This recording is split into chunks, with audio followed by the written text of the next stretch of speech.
ଜାଣିଛ ଆରେ ଧରତୀର ବୋଝ କେବଳ ତମେ ମାନେ। Yes, I am always thinking why the God has created transgender. What's their job in the current society? What's their contribution to the nation? What they are not doing? That Pritika Yasini is the first transgender police officer in India. She became the first trans woman sub-inspector in Tamil Nadu in 2017.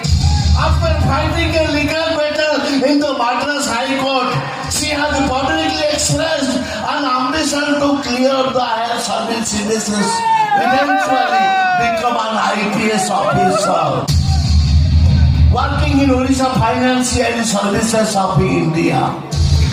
किन्नर माने को तू मूर्ख बोली कहीं भावुଛୁ किन्नर माने भी स्वप्न देखिलेनी ए देशर प्रधानमंत्री एवं देशर राष्ट्रपति एवं से मान को दोष दे तो जन्म को दोष दे जन्म कला माँ को